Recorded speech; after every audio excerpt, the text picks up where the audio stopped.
Hello, Megamaniacs! This is Mr. MegaManFan, and thank you as always for watching the Retro Hunting Adventures. I'm going to bring you all sorts of stuff this week, from Nintendo Wii and Wii U games to PlayStation 3 to 3DS and Nintendo DS games. There's so much more in store, but first, an introduction from my friend Megaran, famous hip-hop artist and hardcore gamer extraordinaire. Be sure to follow him on Twitter at Megaran. Now, on with our show.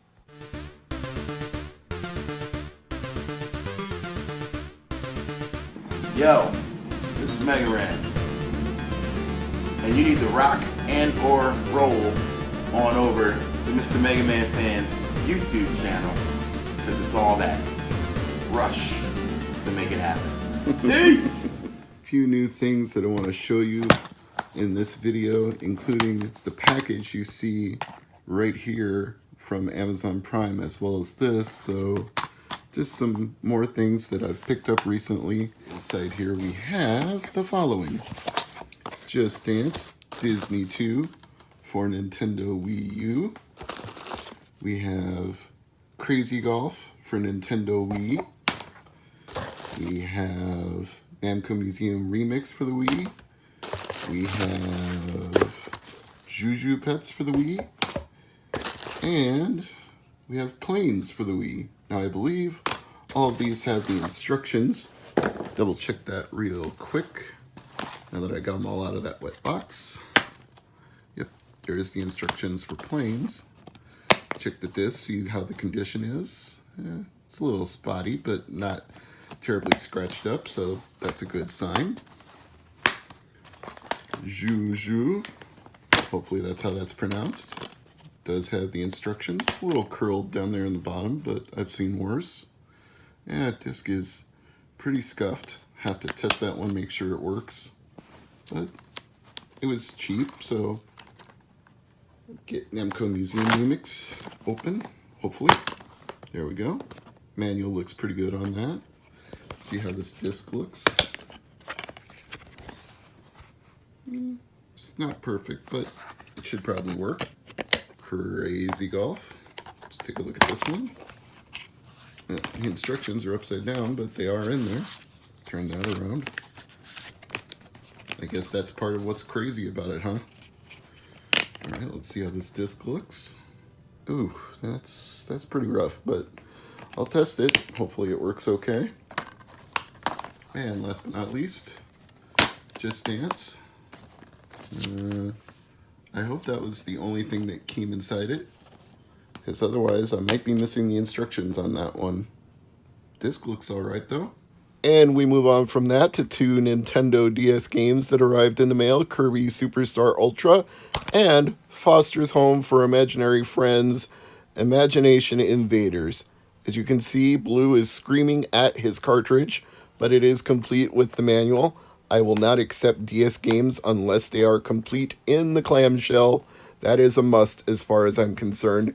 There is no reason to not have the instructions inside one of these things when it comes with a sleeve where you can stick it. There is no question that every Nintendo DS game should be complete, which is why it's so shocking when you buy ones that aren't.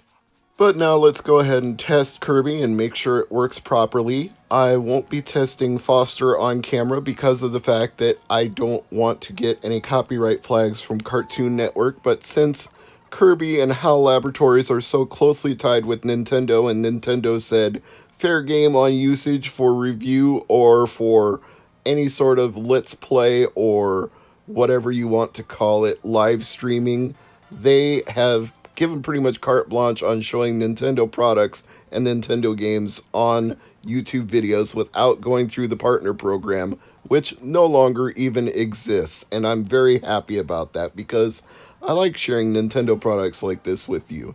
And this is basically a remake of the 8-in-1 Kirby for Super Nintendo, but they added a few extra mini games and a few other little features that fleshed it out a little more. As you're seeing here, I'm testing out the gourmet race portion of those 8 mini games, and it looks to be working just fine.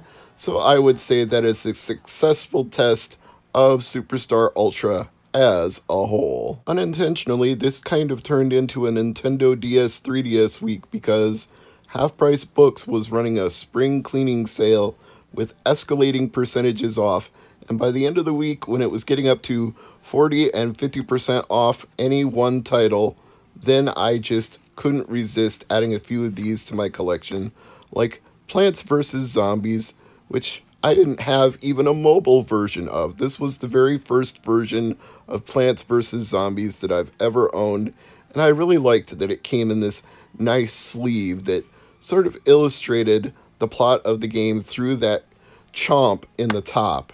And of course, it is complete cartridge and instruction manual. So let's give this game a little try. We'll put it in the old 3DS, see how it works, and of course confirm that this was a worthwhile purchase for 40% off. I mean, it's less than what it lists for online or on eBay at that price. I think it was about $6 plus tax. So it felt like a good deal at the time, but I still want to know that it's a working game, because if it doesn't work, obviously I'm going to return it and get something else. Here's the old 3DS, got it plugged in, got it ready to go, got to flip that cartridge over, stick it in, and open up the 3DS, and you hear the Mega Man theme playing because I have that custom theme on there. Apologies that it's a little bit dusty. I haven't busted out the 3DS in a little while, but it looks like this is going to be a working PopCap game. And there it is, Plants vs. Zombies. I have no idea how to use this because I didn't actually read those instructions first, but it appears that it can be operated with touching the screen more so than using the cross pad, so I will endeavor to do it that way and then make a selection when and where I can with the buttons if it lets me.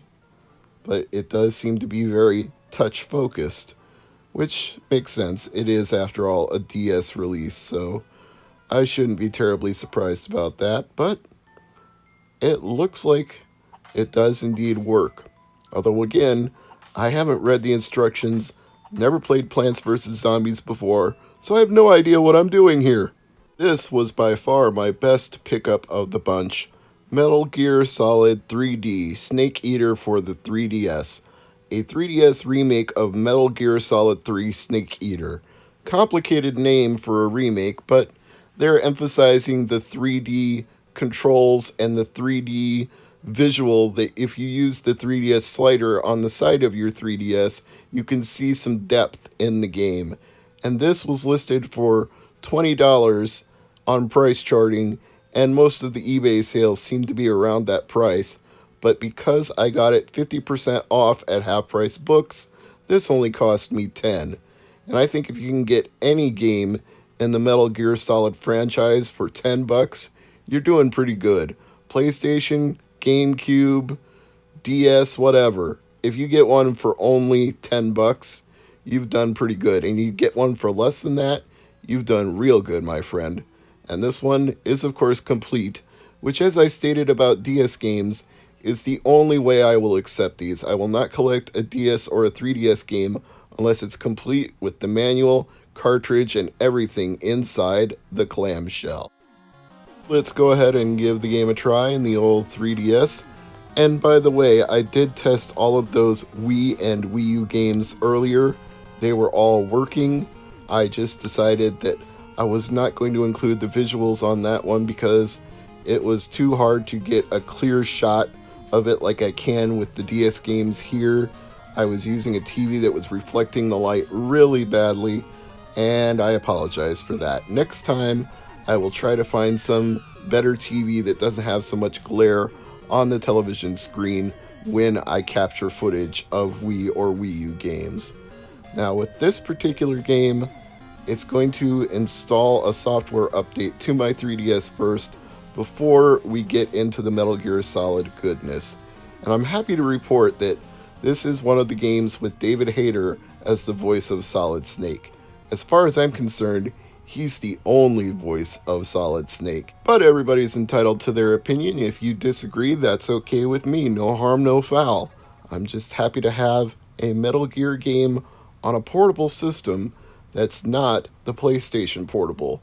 Because I think there's been about a 13 or 14-year absence between portable versions of Metal Gear games. This is not Metal Gear Acid. This is an actual Metal Gear Solid line game. And it's got the Hideo Kojima credits at the beginning, so you know it's authentically one of his games. It's not one of those Metal Gear zombie games that Konami seems to have spun off the franchise after Kojima's not so glorious departure from the company that he helped build and the legacy of Metal Gear Solid games that he helped create. It was very shameful the way all of that came to an end. He deserved better than that, and Konami, their legacy also deserves better than that. Imagine if they snubbed Igarashi after all of the Castlevania games that he made in the same way that they did Kojima. But then again, I guess they kind of did, because he left to do all the Bloodstained games on his own through his own development company. So you could say that there's not that much difference between what happened to him and Kojima. But this is the Retro Hunting Adventures. I am Mr. MegaManFan, and as always, thank you for watching.